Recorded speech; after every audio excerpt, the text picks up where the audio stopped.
여기 학생 식당에서 학식을 제공하는 중국인 영양사 때문에 한국이 고기조차 못 먹는 가난한 나라라고 오해했다던 독일 학생이 있습니다. 그러나 그녀는 교환학생으로 베를린 대학교를 온 한국인 학생이 영양사로 고용되고 난 후 처음 먹어본 학식에 엄청난 충격을 받고 학교를 자퇴하고 말았다고 하는데요. 그렇다면 이 독일 학생 식당에서는 대체 무슨 일이 있었던 것일까요? 안녕하세요. 저는 독일 베를린 대학교에서 교육학과를 전공하고 있는 네슐라라고 합니다. 베를린 대학교 기숙사에서 지내고 있는 저는 매번 점심시간이 될 때면 대학교 기숙사의 학생 식당을 자주 이용했었는데 얼마 전 중국인 영양사가 오고 난 뒤로는 단 한 번도 이용하지 않았는데요. 중국인 영양사는 무려 1년이 넘는 시간 동안 베를린 대학교의 학생 식당을 운영했었는데 어느 순간부터 도저히 먹을 수 없는 이상한 냄새의 요리는 물론 박쥐를 이용한 학식이 나오기 일쑤였고 저뿐만 아니라 다른 학생들도 대체 이게 무슨 기괴한 음식의 학생 식당이냐며 기겁했기 때문입니다. 하지만 중국인 영양사는 오히려 이러한 중국만의 특별한 요리들은 돈을 주고도 먹지 못하는 것이라며 학생 식당을 이용하지 않을 거면 전부 학식 신청을 그만두라는 어처구니없는 태도를 보였고 심지어는 학생들에게 입맛이 가난한 학생들은 그저 평범하고 특별함도 없는 한국의 한식이나 먹으러 가라는 험담까지 했는데요. 중국인 영양사는 종종 학생 식당에서 친구들과 밥을 먹고 있을 때면 뜬금없이 테이블로 찾아와 중국 요리의 맛이 기가 막히지 않냐는 질문과 함께 동영상으로 한국의 요리들을 보여주며 한국은 고기도 못 먹는 가난한 나라인데 중국의 요리들을 먹을 수 있는 이곳 대학교 학생들은 축복을 받은 것이라는 이해할 수 없는 행동까지 보이기도 했죠. 결국 중국인 영양사분의 맛도 없고 고약한 학식 구성 때문인지 학생 식당의 이용률은 점점 줄어들었고 결국 참다 못한 저는 학생회장 소속 친구들과 회의를 통해 영양사를 교체해야 된다는 탄원서를 학교 측에 제출하자는 의견이 모였는데요. 그런데 학생회 소속 중 평소 한국 여행도 자주 가고 관심이 많았던 친구 피치는 중국인 영양사의 거짓을 폭로하기 위해서는 일단 한국으로 가서 사실을 확인해 볼 필요가 있을 것 같다는 제안을 했고 마침 대학교 방학 기간도 코앞에 있던 터라 저와 몇몇 학생의 친구들은 그룹을 만들어 한국으로 떠나게 되었습니다. 평소 중국인 영양사분은 저희에게 한국 같은 나라는 가난해서 박쥐나 고기도 못 먹는데 너희는 축복을 받은 것이라는 말을 굉장히 많이 했기에 저는 한국이 정말 가난한 후진국인지 눈으로 확인하고 싶었거든요. 그런데 아니나 다를까 저와 학생회 소속 친구들은 한 개월 뒤 도착하게 된 한국에서 그만 엄청난 충격을 받고 말았습니다. 한국의 인천공항 통로에는 이미 수많은 레스토랑, 야외 식당들이 운영되고 있던 것은 물론 대부분의 한국인 손님들은 저희는 비싸서 먹어보지도 못한 스테이크나 고기 요리를 평범한 듯 먹고 있었기 때문인데요. 특히나 더욱 신기했던 것은 공항 내부에 이러한 야외 식당들이 아무런 문제 없이 운영되고 있는 모습이었습니다. 실제로 아직 독일에서는 공항 내부에 식당이 있기는커녕 너무나 심각한 도난과 범죄 문제 때문에 그 흔한 커피숍조차 찾아보기가 힘들 정도인데 한국의 공항 내부에는 비싼 요리를 제공하는 식당은 물론 셀 수 없을 만큼 많은 고급 카페가 심야까지 운영되고 있었거든요. 한국은 100% 가난한 나라라고 거짓말을 하던 중국인 영양사분의 말은 그저 의미 없는 열등감에 불과했고 오히려 한국은 제가 태어난 나라 독일보다 더욱 부유한 나라처럼 느껴지기도 했습니다. 그런데 바로 그 순간 평소 항공 여행을 자주 해왔다던 피치는 환호성을 지르더니 보여줄 것이 있다며 어딘가로 뛰어가기 시작했고 약 5분 뒤 피치의 뒤를 따라 공항 중앙 통로에 도착한 저는 순간 두 눈을 의심하고 말았습니다. 인천공항 통로에는 한국을 방문한 외국인들을 위한 무료 뷔페 시스템이 공항 통로에서 진행되고 있었고 이는 마치 독일에서는 비싸서 이용해 보지도 못했던 출장 뷔페의 모습과 똑같았기 때문인데요. 피치는 인천공항에서 한 달에 한 번씩 한국을 방문하는 외국인들을 위해 이러한 음식 홍보 뷔페 프로그램이 진행되고 있다며 저희에게도 한 번씩 먹어보라고 했고 저는 그 순간 귀를 의심하고 말았습니다. 가난한 나라라면 엄두도 내지 못할 소고기와 돼지고기는 물론 딱 봐도 비싸 보이는 한식. 반찬들이 그저 무료로 외국인들에게 전부 제공되고 있었기 때문인데요. 또한 더욱 놀라웠던 것은 한국인과 외국인들 모두가 정해진 순서에 맞춰 시민의식을 지킨 줄서기를 하고 있는 모습이었습니다.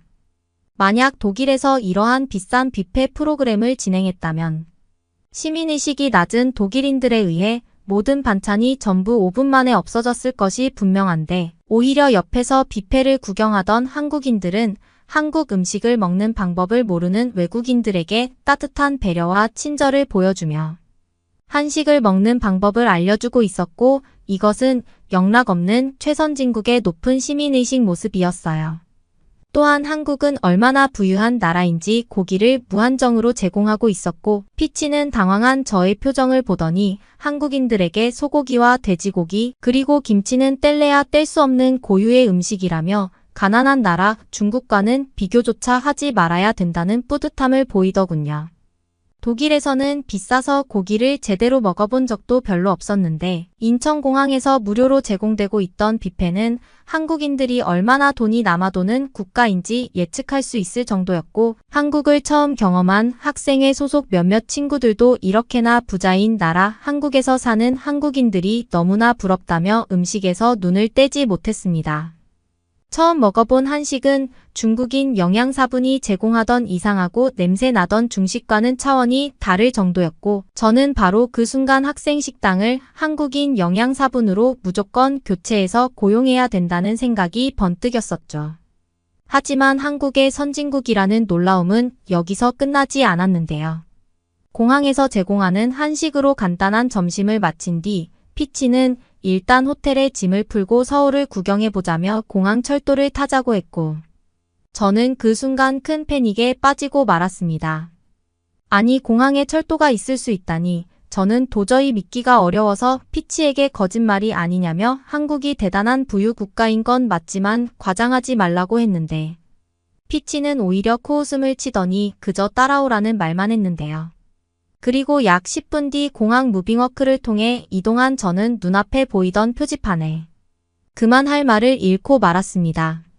그곳에는 영어와 한국어로 공항철도 터미널이라는 표지판이 분명하게 보이고 있었고 저는 한국의 선진국 교통인프라가 이렇게나 발전했다는 사실에 당황할 수밖에 없었는데요.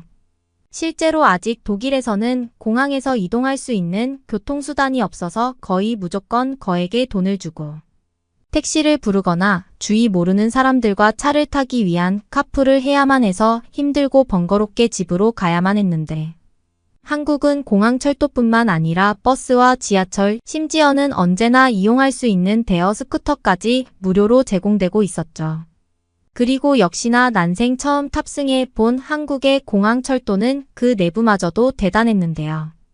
탑승할 때마다 좌석에서 빈대가 나오고 아무런 에어컨과 전기 콘센트도 없던 독일의 열차와 달리 한국의 공항 열차는 좌석마다 노트북을 이용할 수 있는 테이블은 물론 전기 콘센트와 초고속 인터넷 와이파이까지 무료로 제공되고 있었기 때문입니다. 이러한 모든 서비스가 무료로 제공되고 있다는 사실도 놀라웠지만 더욱더 믿을 수 없었던 것은 바로 열차 내부 복도에서 쓰레기를 전혀 볼 수 없었다는 사실이었죠. 일반적으로 독일의 열차는 쓰레기통이 제공되는 곳이 거의 없어서 대부분의 독일인들은 열차 복도 바닥에 쓰레기를 임의로 버려서 마음대로 모으는 더러운 문화가 있는데 한국의 공항 열차는 내부에 쾌적한 쓰레기통은 물론 호텔보다 깨끗한 화장실까지 있어서 눈으로 보면서도 믿기가 어려웠습니다. 특히나 한국인들은 얼마나 돈이 많은 부유한 나라의 사람들인지 대부분의 승객들이 노트북을 하며 공항 열차의 여유를 즐기고 있었고 심지어 한 한국인 승객은 비싼 노트북의 도난은 전혀 신경 쓰지 않는지 노트북을 좌석 테이블 위에 그대로 올려놓은 채 낮잠을 자는 모습까지 볼 수 있더군요. 이미 한국인들의 시민의식이나 삶의 수준은 독일과 중국은 따라잡을 수도 없는 부유.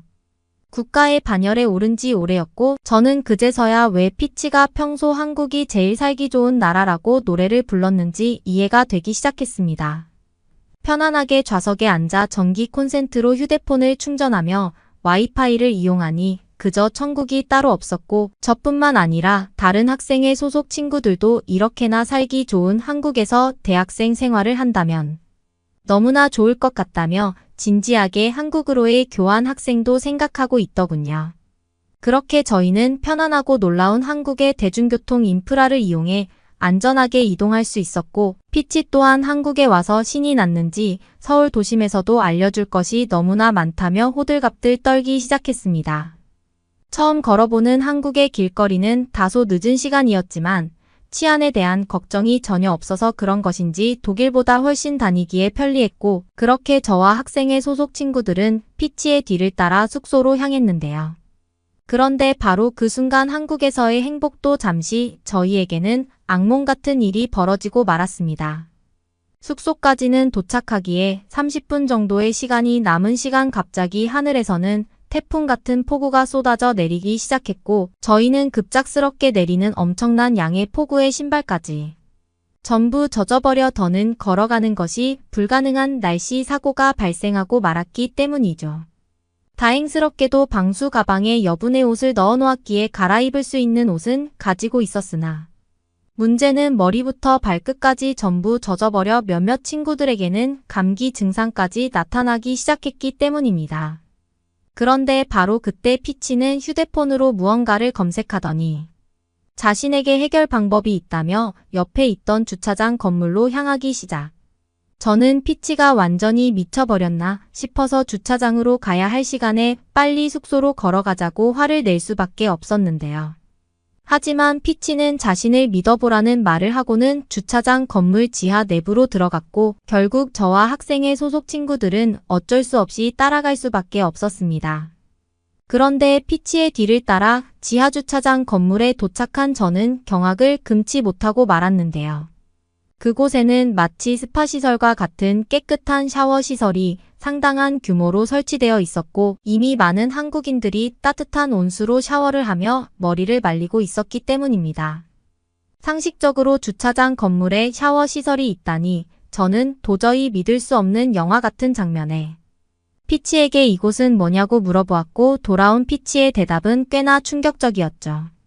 알고 봤더니 한국에서는 자전거로 출퇴근하는 사람들을 위해 이러한 간이 샤워시설이 공용주차장 곳곳에 설치되어 저렴한 비용으로 운영되고 있던 것이었고 특히나 따뜻한 온수까지 사용할 수 있는 샤워시설의 모습은 저에게는 기적에 가까웠습니다.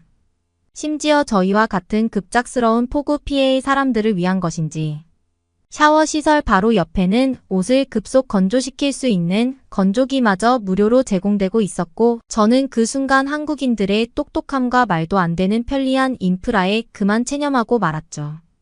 한국은 감히 중국이나 독일이 넘볼 수도 없는 도시 인프라 시설들이 그저 평범하게 운영되고 있던 것이었고 실제로 경험한 한국의 주차장 샤워시설에서 샤워기에 물을 트는 순간 두 번째 기적이 일어났습니다. 바로 샤워기에서 나오는 물에서 아무런 석회나 불순물이 전혀 보이지 않았기 때문인데요. 일반적으로 독일에서는 최근 석회뿐만 아니라 불순물이 수돗물에 섞여 나오는 문제가 너무 심각해서 아이가 있는 가정집에서는 물을 따로 받아 끓인 다음 식혀서 목욕물로 사용해야 할 정도인데 어째서인지 한국의 주차장 샤워시설은 물을 틀자마자 나오는 물에서도 아무런 불순물을 볼 수 없었기 때문입니다. 말 그대로 너무나 투명하고 맑은 물이 샤워기를 통해 그대로 나오고 있었고 저뿐만 아니라 다른 학생의 동료들도 이러한 기적을 눈으로 마주한 것인지 바로 옆에 샤워부스에서는 말도 안 된다는 환호성이 들려오고 있었죠. 한국인들에게는 그저 너무나 평범한 샤워 시설이겠지만 항상 깨끗한 물로 샤워를 하는 것이 소원이었던 저와 학생들에게는 기숙사의 지옥 같은 불순물 샤워를 잊게 해주는 천국에 가까웠고 이러한 깨끗한 물이 공용시설에서마저 나오고 있는 모습에 한국인들의 가정집은 대체 얼마나 천국일까라는 부러움이 몰려오기도 했습니다. 심지어 독일의 가정집에서는 거의 설치되어 있지 않은 호스, 샤워기까지 설치되어 있어서 너무나 편리하게 샤워를 할 수 있었고 샤워장 바닥에서 따뜻한 온돌 난방까지 느껴지는 발의 감촉은 정말 한국으로 이민이 오고 싶을 정도였어요. 약 30분 만의 시간으로 샤워부터 옷의 건조, 심지어는 신발 건조까지 전부 완료할 수 있었던 점은 이러한 시설이 운영되고 있는 한국에 너무나 감사한 마음이 들었고, 비에 젖어 추위에 덜덜 떨던 다른 친구들도 한국에 주차장 샤워 시설이 없었다면 아마 100% 감기에 걸렸을 것이라며 상쾌한 표정을 보이더군요. 그러나 알고 봤더니 한국에서는 단순한 샤워 시설뿐만 아니라 각종 생활에 도움을 주는 편의시설들이 도심 이곳저곳에 설치되어 운영되고 있었고, 그 중에서도 공원 내부에서 책을 빌려주는 도서관이 운영되고 있다는 사실은 피치에게 들으면서도 믿을 수가 없었습니다. 현재까지도 독일에서는 공원이 꽤 운영되고 있기는 하지만 제대로 관리가 되고 있지 않아 늦은 오후 시간이 되면 쥐들이 공원을 뒤덮어버려서 편안한 휴식이 불가능할 정도인데, 한국은 얼마나 돈이 많고 쾌적한 관리가 잘 이루어지고 있는 것인지. 공원 내부의 벤치에 앉아 편안하게 무료로 제공되는 책을 읽으며 여유를 즐길 수 있었거든요.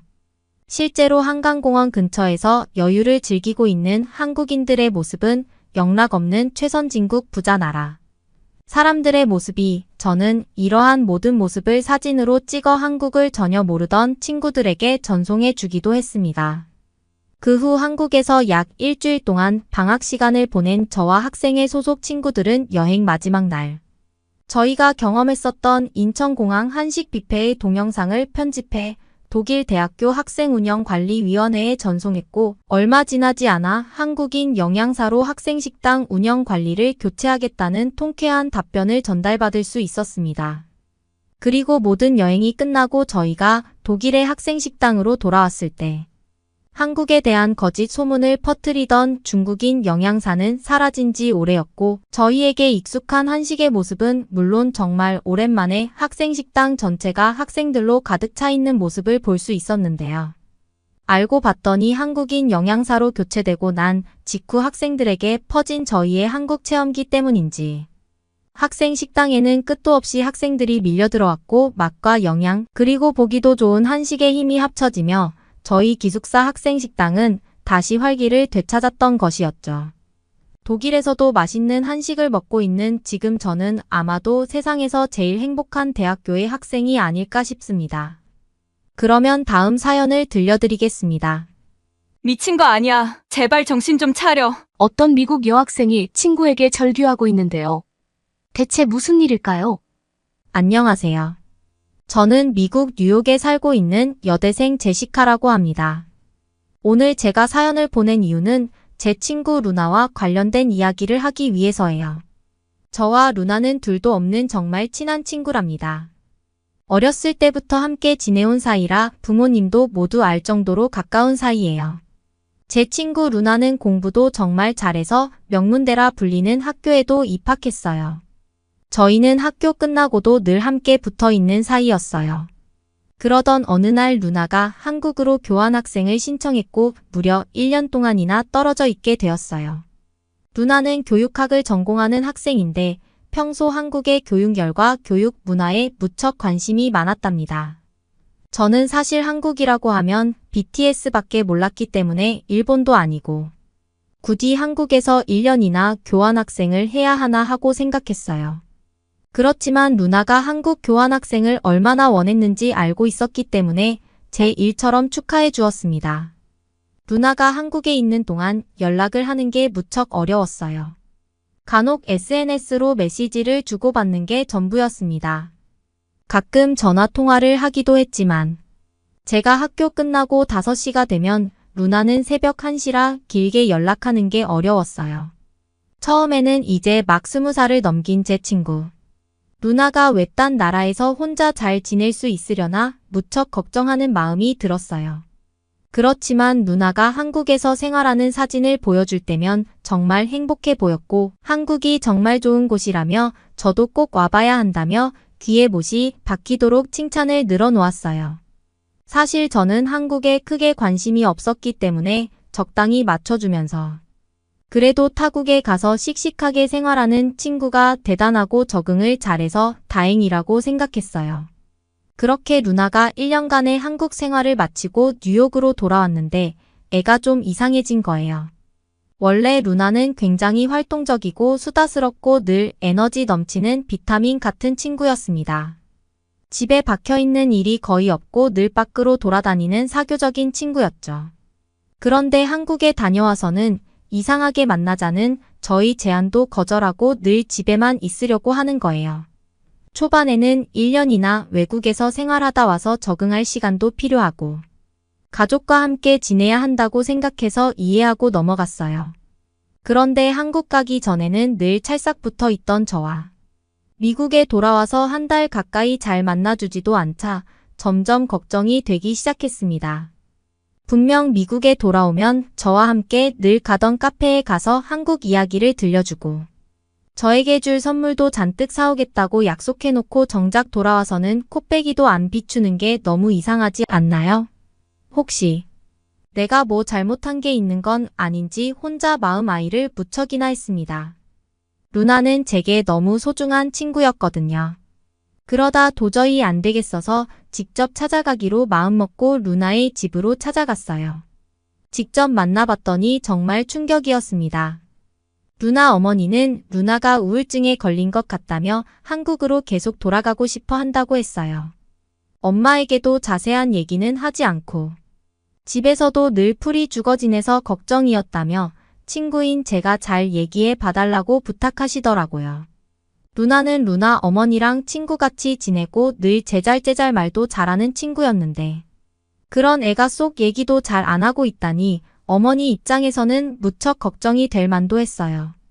저라도 꼭 루나에게 무슨 일이 있는지 들어보고 얘를 다시 원래의 긍정적인 친구로 돌리기 위해 최선을 다해야겠다. 마음을 단단히 먹고 루나를 만나러 갔습니다. 루나, 나 제시카야. 그동안 나를 만나주지 않아서 내가 얼마나 걱정했는지 알아? 도대체 무슨 일이 있었길래 연락도 잘 안 되는 거야. 그러자 루나가 자기 소개기를 하기 시작했어요. 자기는 1년 동안 한국에서 살았던 기억이 너무 좋고 계속 거기서 살아야겠다는 생각이 드는데 가족과 친구 모두 놔두고 무작정 가려고 하니 걱정이 되기도 하고 마음이 싱숭생숭해서 하루 종일 그 고민만 하고 있었다고 하더라고요. 그래서 아니 1년밖에 안 살아보고 무슨 이민을 갈 생각을 하고 있는 게 이해가 잘 안 가는 거예요. 이미 루나는 한국으로 가야겠다고 단단히 마음을 먹은 것 같았어요. 그래서 무슨 생각으로 이민을 결심했냐고 물어봤더니 한국의 문화가 너무 좋다고 자긴 이미 결정했다고 얘기하는 거예요. 한국 문화는 BTS밖에 모르고 지금도 휴전 중이라고 알고 있는 나라인데 그 위험한 나라에 가겠다니 이게 무슨 뚱딴지 같은 말인지 의아했어요. 그런데 이어지는 루나의 이야기는 믿기 힘들었어요. 루나가 한국에서 1년 동안 지내면서 함께 지낸 사람들과 가족같이 따뜻한 분위기로 지냈고 그 정을 잊지 못해서 꼭 한국으로 돌아가서 함께 지내고 싶다는 거예요. 아니 고작 1년 지낸 사람들과 가족 같은 사이가 된다는 걸 저는 믿지 못했어요. 미국은 개인주의가 매우 심한 나라예요. 서로의 사생활을 철저하게 지키고 절대 개인적인 질문은 함부로 하지 않아요. 저와 루나는 아주 어렸을 때부터 친하게 지냈기 때문에 속 얘기도 쉽게 털어놓을 수 있지만 미국에서는 다른 사람들과 그런 관계를 맺는 건 정말 어렵거든요. 그런데 루나는 시장에 두세 번만 가도 시장 아주머니께서 루나를 알아보시고 겉옷 따뜻하게 입으라며 걱정해 주시기도 하고 서비스로 다른 상품을 챙겨주시기도 했다는 거예요. 미국에서는 애초에 다른 사람이 옷을 어떻게 입고 다니든 전혀 신경 쓰지 않을 뿐더러 더 말도 안 되는 건 공짜로 절대 상품을 주지 않아요. 무조건 자기가 산 만큼은 그만큼의 결제를 해야 하는데 장사하시는 분이 그렇게 한다는 게 믿기지 않더라고요. 그리고 제가 더 믿을 수 없었던 건 한국의 어머니들이에요. 루나가 교환학생을 하면서 기숙사 생활을 했었는데 그 기숙사 친구 어머니들이 루나의 반찬까지 챙겨줬다고 해요. 루나가 미국에서 와서 한국의 자극적인 음식을 잘 못 먹을 수도 있겠다고. 한국 음식 중에서도 불고기나 덜 맵게 만든 떡볶이 같은 반찬을 함께 먹으라고 싸줬대요. 어떻게 자기 자식만 챙기는 게 아니라 다른 친구들까지 챙겨줄 수가 있죠. 혹시 루나가 지낸 곳만 그런 게 아닐까 물어보니 루나와 함께 교환학생을 왔던 다른 친구들도 하나같이 한국 사람들의 친절함을 칭찬했다고 해요. 루나가 들었던 사례 중 일부를 말해보자면 작게는 고향에 직접 외국인 친구를 데려가 한국의 시골 생활을 알려준 친구부터 시작해서 아플 때 병원에서 의사, 간호사 선생님들까지 하나같이 친절하게 대해줬던 일까지 다양했어요. 사실 저는 루나의 말만 듣고서는 이런 건 소설이나 드라마 속에서만 가능한 게 아닐까 생각이 들었습니다. 어떻게 다른 사람에게 대가 없이 친절하게 대할 수 있는지 믿을 수 없었어요. 한국의 이런 정문화 말고도 루나가 결정적으로 이민을 가야겠다고 결심한 이유는 한국의 교육 문화 때문이래요. 앞서 말했다시피 루나는 교육학을 전공하고 있는데 한국이 1950년대 전쟁을 겪고 IMF 원조를 받을 정도로 어려웠던 나라에서 70년 만에 이렇게 강대국이 된 이유는 교육 때문이래요. 한국이라는 나라는 사실 저도 잘 모르거든요. 근데 삼성뿐만 아니라 LG, 기아, 현대 이런 기업들도 모두 한국 제품이라고 하더라고요. 한국은 땅이 작고 인구도 그렇게 많지 않아서 한국이 성공하려면 교육밖에 없는데 한국은 그 불모지에서 교육 하나로 우뚝 섰다고 루나가 설명했어요. 1950년 이후부터 지금의 어르신들이 열심히 일하고 외화를 벌어서 그 돈을 기반으로 엄청난 국가 교육을 통해 이렇게 성공했다고요. 저는 사실 여기서 루나의 설명만 들었는데도 한국이라는 나라가 조금 궁금해졌어요. 제가 알고 있는 건 휴전 중이라는 것밖에 몰랐지만 그 나라가 지금 70년 만에 이렇게 성공한 나라가 되었다고 생각해보니 어쩌면 루나가 한국에 가서 전공을 좀 더 개발해서 발전할 수 있겠다는 생각이 드는 거예요. 그날 루나와 헤어지고 저는 집으로 돌아와서 한국이라는 나라에 대해 유튜브로 찾아봤어요. 좀 부끄러운 말이지만 그동안은 아무리 친구가 좋다고 하고 1년 동안 가봤다고 해도 한 번도 유튜브에 한국을 쳐본 적은 없었거든요. 그런데 유튜브 속 한국은 정말 다채로운 나라였어요. 그래서 한국에 가면 정말 재미있겠다는 생각하고 있었는데 그때 루나 어머니께서 충격적인 제안을 해주셨어요. 루나가 한국을 다시 너무 가고 싶어하고 우울해해서 어머니가 직접 한번 가보고 결정을 해야겠다며 루나와 한국을 가보려고 하는데 저도 함께 가지 않겠냐는 제안을 하신 거예요. 옛날이었다면 비행 시간도 멀고 굳이 관심도 없는 나라였지만 지금은 달랐거든요. 한국 여행을 가기로 결정했을 때부터 루나는 들떠 보였어요. 저도 어머니의 제안을 수락하고 루나 어머니 그리고 저는 한국행 비행기를 타게 되었어요. 공항에 딱 내리자마자 드는 생각은 여기가 정말 휴전 중인 나라 맞아 하고 눈이 휘둥그레졌어요. 그리고 눈을 마주치는 승무원이나 공항 직원들이 하나같이 친절하더라고요. 루나가 말했던 가족 같은 분위기가 어떤 건지 어렴풋이 느낄 수 있었어요.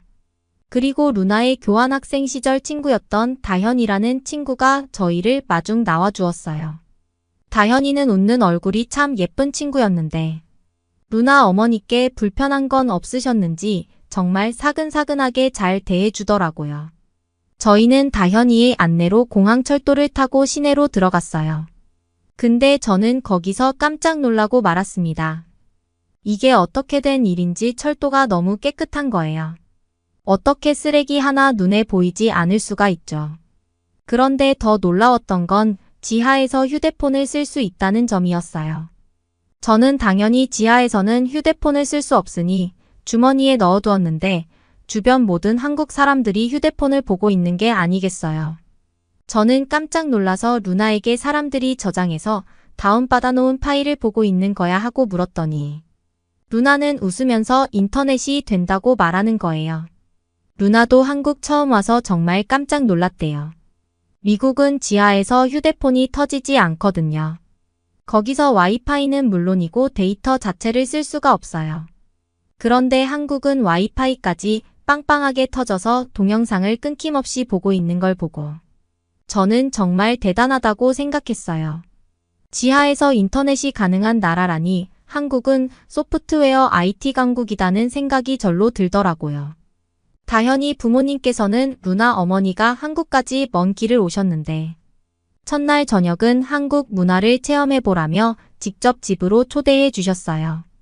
다현이 집에 도착하자마자 저는 눈이 휘둥그레졌습니다. 다현이 집 식탁에 온갖 갖가지 음식들이 쫙 늘어져 있었어요. 작은 그릇에 담겨있는 음식뿐 아니라 큰 그릇에 담겨있는 음식들까지 뷔페 같았어요. 어떻게 먹는지 몰라 어리둥절해 있을 수밖에 없었어요. 미국은 주로 코스 요리로 손님들이 방문하면 음식을 차례차례 내어주는 문화인데 온 음식들이 이미 상위에 올려져 있었거든요. 그러자 먹고 싶은 것부터 알아서 마음껏 드시면 된다고 편하게 말씀해 주셔 그제서야 하나하나 맛보기 시작했어요. 그런데 한국 음식은 미쳤어요. 너무 맛있는 거예요. 미국 음식들보다 훨씬 기름기가 적고 담백하고 속도 편하더라고요. 유튜브에서 볼 때는 한국 음식이 다 빨간색인 줄만 알고 사실 한식을 먹는다고 했을 때 좀 싫은 생각을 했었는데 웬걸 음식들이 하나같이 정갈하고 채소들이 많아 먹고 나서도 매우 건강한 느낌이 들었어요. 저희는 감사한 마음에 저희가 챙겨온 와인을 선물로 드렸어요. 사실 대접해 주신 거에 비해 너무 약소했지만 한국 음식을 이렇게 맛있게 드실 줄 몰랐다며 오히려 더 기뻐해 주시더라고요. 이렇게 음식을 준비해 주신 정성이며 초대해 주신 마음이 너무 감동적이었어요. 누나가 말했던 한국 사람들의 정이 이렇게 따뜻한 걸까 다시 한번 생각해 보게 되었어요. 그런데 저는 집을 나오면서 더 경악한 것이 하나 있어요. 집에서 엘리베이터 호출을 하더라고요. 사실 엘리베이터는 미국에서도 신식 건물을 이용할 때 타보았기 때문에 그러려니 하고 타긴 했어요. 물론 가정집마다 엘리베이터가 설치되어 있지 않긴 하지만요. 그런데 엘리베이터 문 앞이 아니라 집에서 호출을 하고 도착했다는 알람을 받고 나갈 수 있다는 게 너무 놀라웠어요. 누나에게 한국은 모든 게 전자식으로 되어 있는지 물어봤는데 자동차가 주차장으로 들어오면 들어왔다는 알림을 받을 수 있다고 하는 얘기에 한 번 더 깜짝 놀랐어요. 생활하기에 진짜 편리한 시스템인 것 같아요. 한국 아파트에 살면 정말 편리한 점이 한두 가지가 아니겠구나. 나도 이런 곳에서 한번 살아보고 싶다는 생각이 들더라고요. 그리고 또 하나 놀란 점은 집 앞에 보라 색깔 작은 천으로 된 박스가 있길래 다현이에게 이게 뭐냐고 물어봤더니 택배래요. 택배가 새벽에 도착한다는 말도 안 되는 소리를 하더라고요. 믿을 수 없었어요. 미국에서는 일단 우편이나 택배를 한번 시키면 거의 잊어버릴 때쯤 돼야 집에 도착하거든요. 그런데 여기는 전날 시키면 다음날 아침에 도착하는 배송 시스템이 갖춰져 있어서 필요한 일이 있을 때마다 바로바로 시키면 된다고 해요. 그게 너무 부러운 거 있죠. 저는 덜렁이에 깜빡깜빡하는 스타일이라 준비성이 없어서 늘 필요한 물건을 제때 준비하지 못했는데 저를 잘 아는 누나가 제시카 너 같은 사람은 여기 살면 바로바로 택배시키고 너무 편할 것 같다고 말하며 웃었어요. 호텔로 돌아와서 루나 어머니께서는 오늘이 첫날이지만 한국이 너무 좋은 곳인 것 같다고 말씀하셨어요. 루나 어머니께서는 젊었을 때 기자로 세계 곳곳을 많이 다니셨던 분이시거든요. 그래서 꽤 많은 나라를 가보셨는데 그 나라들과 비교를 해보니 한국이 치안이 잘 되어 있다고 한눈에 알아보셨어요. 딸 가진 엄마 입장에서는 딸이 자기 조국 미국을 떠나 같은 유럽도 아니고 멀리 한국까지 간다는 게 정말 걱정되는 일이잖아요. 그런데 와보시니 안전만큼은 걱정할 필요가 없다고 느끼셨대. 우선 저희가 호텔로 돌아오는 시간이 꽤 늦은 시간이었는데도 온 거리에 불이 다 켜져 있고 CCTV가 곳곳에 설치되어 있어 매우 안전한 것 같다고 하셨어요. 사실 이렇게 늦은 밤에 돌아다닐 수 있는 건 기적이에요. 뉴욕에서는 너무 늦은 시간에 돌아다니는 건 정말 위험한 일이라 늘 경계하면서 돌아다니곤 하는데 말이죠. 대낮에도 소매치기나 강도를 조심해야 하는데 이 늦은 밤에도 마음 편히 돌아다닐 수 있다니 너무 좋더라고요. 또 루나 어머니께서 치실을 깜빡하셨는데 호텔 바로 밑 편의점에서 금방 사올 수 있었어요. 편의점이 이렇게 곳곳에 있다는 것도 놀랐고 미국에서는 보통 늦은 시간에 가게 문을 열지 않는데 여기는 밤늦게도 편의점 식당 모두 다 문을 열고 장사를 하더라고요. 그게 너무 편리해 보였어요. 그리고 다음날 저희가 명동을 구경할 때였어요. 갑자기 제 배에서 천둥 번개가 치고 정말 머릿속이 하얘지는 기분이 들었어요. 이건 큰 것이다 라는 생각을 하면서 걱정부터 앞서기 시작했어요. 화장실을 가려면 일단 한참 찾아야 할 거고, 휴지가 가방 안에 있는지 한국 돈으로 잔돈이 있는지 머릿속에 복잡했어요. 루나에게 이제 나 큰일 났다. 어떡하냐고 상황을 말하더니 루나가 박장대소를 하는 거예요. 한국은 지하철역마다 화장실이 있고 무료로 쓸 수 있는 데다가 휴지까지 있다는 거예요. 저는 급히 지하철역으로 가서 보리를 해결하면서 와, 한국은 정말 좋은 곳이다. 또 한 번 생각하게 되었어요. 이렇게 좋은 화장실을 공짜로 쓸 수 있다고 생각이 드는 거예요. 유럽 여행해보신 분들은 아마 아실 거예요. 화장실 한 번 가는 게 얼마나 힘든 일인지, 그리고 화장실을 이용할 때마다 돈을 내야 하거든요. 그렇다고 엄청 깔끔하게 관리되는 것도 사실 아니거든요. 그런데 한국은 이렇게 깨끗하게 관리되어 있는 화장실이 있고, 그게 공짜라니. 그런데 공짜라도 한국 사람들이 이렇게 깔끔하게 이용한다는 점에서 한국인들의 높은 시민의식이 느껴졌어. 뉴욕 와보신 분들은 센 강에서 오줌 냄새가 난다는 얘기를 많이들 하시는데 진짜 그렇거든요. 생각보다 뉴욕은 더러워요. 곳곳에 쓰레기도 많고 길거리 관리도 안 되어 있는 데다가 어쩌다 노상 방류를 하는 경우도 있는데 갑자기 부끄러운 생각이 들더라고요. 만약 미국에도 한국처럼 무료 화장실이 생기면 뉴욕 사람들은 이렇게 깨끗하게 잘 사용할까? 아마 아닐 것 같아요. 그런 시민의식은 한 번에 만들어지는 것이 아니잖아요. 이런 좋은 제도를 똑똑하게 잘 활용하고 있는 한국인들이 대단한 것 같아요. 사실 한국에서 유명한 관광지도 많이 가보고 거기서도 한국 조상들의 우수한 능력과 뛰어난 예술성을 보고 감탄한 것도 많지만 이런 사소한 하나하나의 한국에 대한 좋은 기억이 더 마음속 깊이 남더라고요. 뉴욕으로 돌아오는 비행기에서 루나 어머니는 루나에게 한국에서 사는 것을 허락하셨어요. 단 한국에 정착할 때까지 스스로 열심히 돈을 모은 후 떠나는 것을 조건으로 거시고요. 루나는 너무 기뻐서 어쩔 줄을 모르더라고요. 저도 처음엔 루나가 왜 굳이 머나먼 한국까지 가는지 이해가 잘 안 되었는데 여행을 다녀와 보니 루나가 멋지기도 하고 부럽기도 했어요. 저는 아직 한국에서 살 용기는 없지만 루나가 열심히 돈을 모아 한국에서 정착하면 루나와 함께 서울 말고도 다른 멋진 지역들도 가보고 싶더라고요. 다현이 말로는 제주도나 경주, 부산 그리고 동해바다도 정말 멋지다고 추천해 주었어요. 벌써 다음 한국 여행이 너무 기대되네요. 아무튼 루나가 얼른 한국 생활을 잘할 수 있도록 많이 응원해 주세요. 그러면 다음 사연으로 넘어가겠습니다. 파리로 향하는 비행기 안. 한 여성이 치마 밑으로 피를 흥건하게 흘리면서 괴로워하고 있는데요. 어떤 한 승무원이 이 여성의 몸을 세게 붙잡으면서 아무 말을 할 수 없도록 입에 무언가를 물립니다. 도대체 이 비행기 안에서는 어떤 상황이 벌어지고 있는 것일까요? 안녕하세요.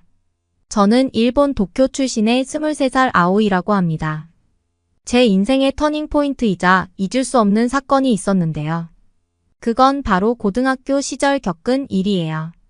아버지의 사업 실패로 가세가 기울면서 집안이 가난에 허덕이게 되었죠. 사랑하는 가족이 하루아침에 남들의 손가락질 대상이 되어버렸어요.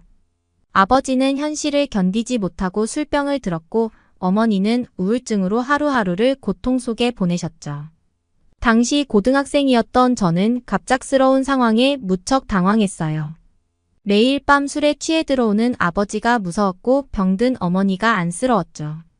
어른들은 저에게 관심조차 주지 않으셨고 학비 걱정에 학교에 가기도 두려웠어요. 급기야 친구들 사이에서도 왕따를 당하기 시작했어요. 그 시작은 사소한 일들이었죠. 제가 교실에 들어서면 갑자기 조용해지는 분위기, 제 뒷모습을 쳐다보며 수군거리는 친구들. 언제부턴가 따돌림이 본격화되기 시작했어요. 아이들의 조롱 섞인 말들이 귓가에 맴돌았죠. 주눅 들어 학교 뒷마당 구석에 숨어 눈물을 훔치던 날들이 떠올라요. 그뿐만이 아니었어요. 체육 시간에 제가 공을 놓치면 역시 가난하면 운동도 못한다니까라는 놀림을 받곤 했죠. 그룹 과제에서는 저를 빼고 모둠을 만드는 일도 비일비재했고요. 어느 날은 넌 돈이 없으니까 도둑질이라도 해야겠다는 친구의 심한 말에 눈물을 글썽이기도 했죠. 가장 마음 아팠던 건 절친했던 친구마저 저를 외면한 거였어요. 이런 악몽 같던 나날 중 정말 억울한 일을 당했어요. 가장 부유한 아이로 소문난 반장 소희의 지갑이 도난당한 사건이었죠. 그날 방과 후 교실은 발칵 뒤집혔어요. 소희가 눈물로 범벅이 된 얼굴로 담임 선생님께 달려가 하소연했죠. 갑자기 아이들 사이에서 웅성거림이 일었어요. 누가 훔쳤을까? 의심의 눈초리들이 교실을 흘렀죠. 그 순간 누군가 날카롭게 외쳤어요. 순간 모두의 시선이 저에게 꽂혔어요. 온몸에 소름이 돋았죠. 당황한 나머지 더듬거리며 항변했지만 아이들의 따가운 눈초리는 좀처럼 사그라들지 않았어요. 급기야 담임 선생님이 날카로운 음성으로 물으셨죠. 하지만 소용없었죠. 가난한 집안 출신이라는 이유만으로 저는 도둑으로 낙인 찍혔어요. 억울함에 치를 떨며 복도를 헤매던 그때 한 친구가 불쑥 다가왔어요. 바로 전학생 세라였죠. 울먹이는 제 모습에 세라는 단호하게 말했어요. 세라의 그 한마디가 얼마나 큰 힘이 되었는지 몰라요. 절망 속에서 한 줄기 희망을 본 기분이었죠. 우리는 먼저 CCTV 영상을 살펴봤어요. 다행히 교실 앞에 감시 카메라가 있었거든요. 촬영 시간대를 유심히 살피던 세라가 갑자기 눈을 반짝였어요. 세라의 날카로운 눈에 감탄했죠. 우리는 이 단서를 가지고 소희에게 달려갔어요. 세라가 따져 물었죠. 처음엔 발뺌했지만 CCTV 영상을 보여주자 할 말을 잃더군요. 결국 소희는 자초지종을 털어놓았어요. 알고 보니 소희 아버지가 우리 아버지 회사에 투자했다가 돈을 날리자 원망이 컸던 거예요. 저에게 앙심을 품고 모함한 거였죠. 담임 선생님께 CCTV 증거를 보여드리자 깜짝 놀라시더라고요. 소희를 따끔하게 꾸짖으시고는 전교생 앞에서 제 결백을 알려주셨어요. 그제야 악몽 같던 누명을 벗을 수 있었죠. 핍박받고 오해받던 시간이 주마등처럼 스쳐 지나갔어요. 세라가 아니었다면 절대 해내지 못했을 거예요. 세상에서 가장 소중한 친구죠. 아이들이 얼굴을 붉히며 사과의 말을 건네더라고요. 괜찮다고 이해한다고 다독였지만 사실 마음 한편이 쓰렸어요. 겉으로는 용서한다 했지만 상처는 좀처럼 아물지 않더군요. 그런 저를 세라는 꼭 안아주며 위로했어요. 그 일을 계기로 학교에서의 왕따는 자연스레 사그라졌어요. 아이들도 저에 대한 오해와 편견을 거두게 되었죠. 저 역시 더욱 당당해졌고요. 그렇게 고등학교를 무사히 졸업했어요. 빈털터리 신세였지만 꿈은 있었죠. 바로 하늘을 나는 승무원이 되는 거였어요. 세라와 함께 꿈을 나누며 밤늦게까지 공부했던 게 엊그제 같은데 시간이 훌쩍 흘렀네요. 고등학교 졸업 후 세라와 저는 각자의 길을 걸어갔어요. 세라는 대학에 진학해 승무원의 꿈을 향해 달려갔죠. 반면 집안 형편이 어려웠던 저는 대학 진학을 포기하고 생활비를 벌기 위해 일을 시작했어요. 편의점, 식당, 카페 등 가리지 않고 열심히 일했죠. 그럴수록 승무원의 꿈은 멀어져만 갔어요. 준비할 시간도 돈도 부족했거든요. 가끔 세라와 전화통화를 하면 자격증 공부와 어학, 공부로 바쁜 세라의 이야기가 듣고 싶기도 했지만 뒤처지는 기분에 마음이 무거웠죠. 그런데 세라에게서 깜짝 선물이 도착했어요. 승무원 자격증 교재와 영어 회화 교재였죠. 세라가 직접 골라서 보내준 거였어요. 편지에서 세라는 제가 꿈을 잊지 않기를 바란다며 먼저 승무원이 돼서 절 도와주겠다고 약속했죠. 너무 고마워서 펑펑 울었던 기억이 나요. 퇴근 후 늦은 밤까지 세라가 보내준 교재로 공부했죠. 세라는 학업과 아르바이트로 바쁜 와중에도 저를 잊지 않고 이런 큰 선물을 준비해 줬더라고요. 그로부터 1년 후 세라가 승무원 면접에 최종 합격했다는 소식을 들었어요. 그것도 대한항공이었죠. 한국에서 가장 좋은 항공사에 취업한 친구가 너무 자랑스러웠어요. 세라는 바로 저에게 연락해서 제가 포기하지 않고 꿈을 향해 달려갈 수 있도록 힘을 북돋아 주었죠. 세라는 승무원이 된 후에도 저를 잊지 않았어요. 휴일마다 제가 일하는 가게에 찾아와 응원의 말을 건넸죠. 승무원이 된 세라의 모습은 정말 아름다웠어요. 세라는 기회가 될 때마다 승무원 시험 정보도 알려줬고 면접 팁도 알려줬어요. 세라의 조언이 큰 힘이 되었죠. 아침이면 거울 앞에 서서 환한 미소를 짓는 연습을 했고 밤마다 영어 회화를 연습했어요.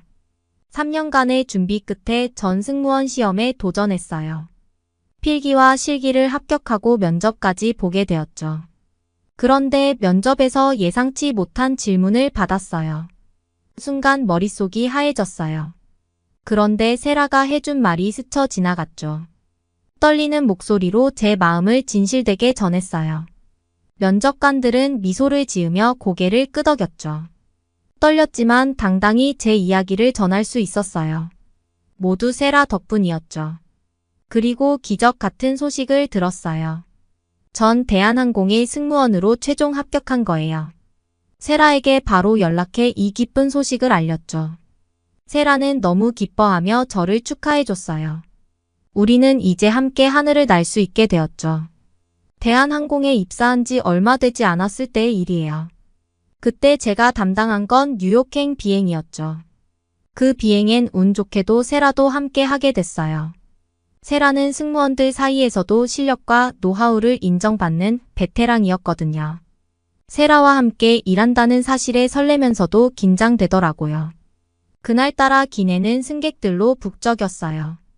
비즈니스석은 주로 출장 가는 비즈니스맨분들로 가득했고 이코노미석은 가족 여행객들이 대부분이었죠. 저는 이코노미석 맨 뒷자리를 담당했어요. 기내식 서빙이 한창일 때였죠. 제 섹션의 한 승객이 갑자기 큰 소리로 저를 불렀어요. 남자 승객 옆에는 아이돌을 데리고 있는 부인 승객도 보였죠. 얼른 달려가 봤더니 그 승객이 시판을 들어 보이며 화를 내는 거예요. 이게 뭐야? 내가 주문한 건 베지테리언 식사였어. 근데 왜 내 식판에 닭고기가 있는 거지? 당신 제대로 확인은 한 거야? 순간 머리가 하얘졌어요. 분명 특별식 주문 내역을 꼼꼼히 챙겼는데 실수가 있었나 봐요. 승객의 눈빛은 매섭게 저를 향하고 있었고 손가락질을 하면서 저의 이마를 밀치고 있었어요. 그 앞에서 저도 모르게 눈물이 핑 돌더라고요. 울지 말자라고 계속 속으로 생각하는데 계속 소리를 지르는 승객 앞에서 무너져 내릴 것 같았습니다. 그때 세라가 달려와 상황을 파악하고는 재빨리 승객에게 사과를 건넸어요. 그리고선 저에게 단호하게 식사를 가져오라 지시했어요. 저는 재빨리 갤리를 뒤져 식사를 찾아 들고 왔어요. 세라는 직접 그 식사를 승객께 전달하며 친절히 설명해 주었습니다. 승객의 표정이 조금씩 누그러지더라고요. 사건이 일단락된 후 승무원들의 쉼터에서 세라가 절 불러 조언을 해주었습니다. 화가 난 승객 앞에서 당황하기보단 공감의 자세가 우선이라고요. 승객의 입장에서 생각해보고 불편한 마음을 이해한다는 듯이 들어주라고 하더라고요. 그리고 아까 단호하게 말한 부분 때문에 상처를 받았다면 미안하다고도 사과하더라고요.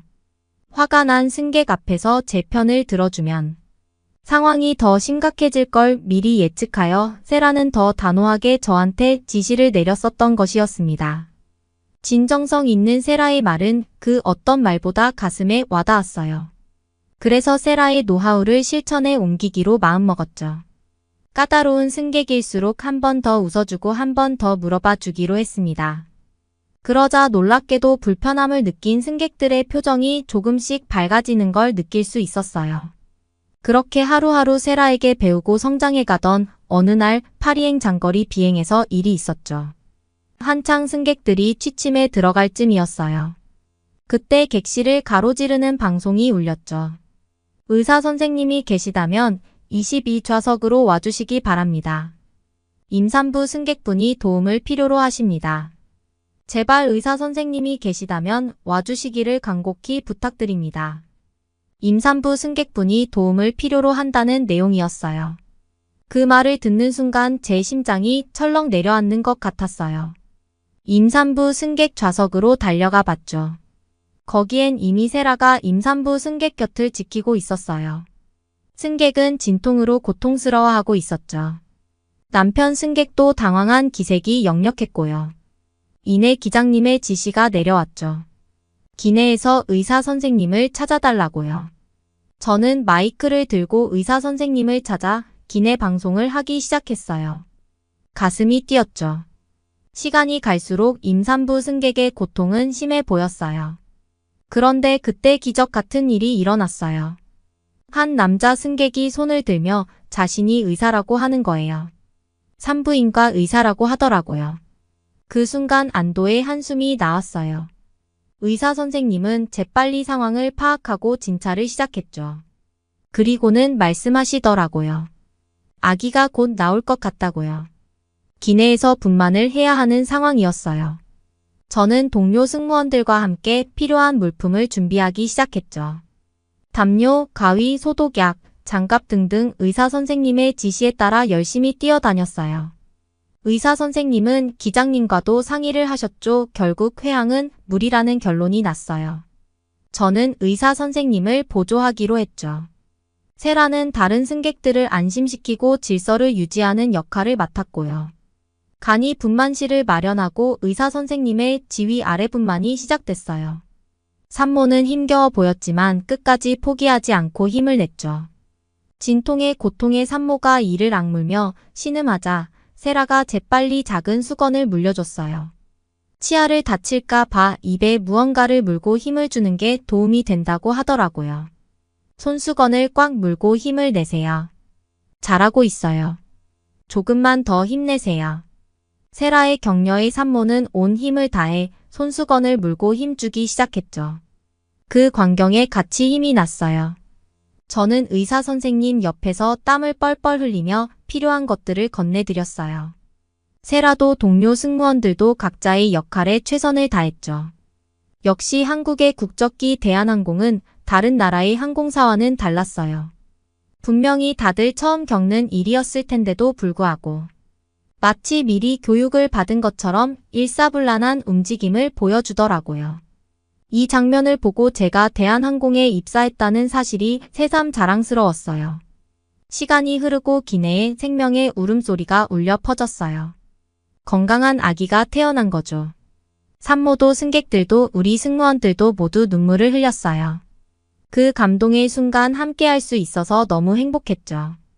의사 선생님과 세라 동료들이 힘을 합쳐 새 생명의 탄생을 도운 거잖아요. 하지만 기쁨도 잠시 예상치 못한 상황이 펼쳐졌어요. 순산의 기쁨도 잠시 출산 후 산모에게서 피가 그치지 않는 거예요. 기내는 순식간에 피바다가 되어버렸죠. 세라와 의사 선생님은 재빨리 산모의 출혈을 멈추기 위해 노력했어요. 저는 피에 젖은 수건들을 치우고 새 수건을 건네는 등 필사적으로 돕기 시작했죠. 혈압이랑 산소 마스크 좀 갖다 줘 어서. 세라의 다급한 목소리에 정신이 번쩍 들더라고요. 일사불란하게 협력하며 산모를 돕기 시작했죠. 시간이 느리게 흘러가는 것 같았어요. 온 객실이 피 냄새로 가득했고 분주히 뛰어다니는 발걸음 소리만이 울려 퍼졌죠. 의사 선생님의 침착하고 노련한 대처 덕분에 산모의 출혈은 조금씩 잦아들기 시작했어요. 저와 세라는 피로 얼룩진 기내를 닦으며 안도의 한숨을 내쉬었죠. 지쳐 보이는 산모에게 따뜻한 물수건을 건네며 위로의 말을 건넸어요. 그 일이 있고 난 후로 저는 달라졌어요. 위급한 상황에서 당황하지 않고 침착하게 대처하는 법을 배웠죠. 세라처럼 승객들에게 먼저 다가가고 진심을 다해 소통하려고 노력했어요. 승객 한 분 한 분께 최선을 다하는 자세로 임했죠. 그렇게 시간이 흘러 어느새 7년차 승무원이 됐네요. 이제는 후배 승무원들이 힘든 상황에 처했을 때 격려하고 조언해주는 선배가 됐어요. 세라에게 배운 것들을 고스란히 전하려고 해요. 오늘도 비행 준비를 하며 저는 제 승무원 핸드북을 넘겨봅니다. 세라가 써준 조언들, 그리고 그동안 제가 쌓아온 소중한 경험들이 빼곡히 적혀 있죠. 이제 하늘을 나는 건 저에게 일상이 됐지만 여전히 가슴 떨리는 순간이에요. 오늘은 또 어떤 승객들을 만나게 될지, 어떤 동료들과 함께 일하게 될지 말이에요. 저는 설렘과 기대감으로 가득 차 오늘도 탑승구로 향합니다. 여러분은 어떻게 보셨나요? 응원과 격려의 한마디씩을 댓글로 남겨주시기 바랍니다. 사연자분들께 전달해드리겠습니다. 실제 사연 제보를 받고 있습니다. 채택되신 분께는 작은 선물도 보내드리고 있습니다. 저희의 사연이 여러분의 하루에 작은 힘이 될 수 있었으면 좋겠습니다. 감동적인 사연을 주변 분들과 이야기 나눠보세요. 더욱더 좋은 영상으로 다시 찾아뵙겠습니다.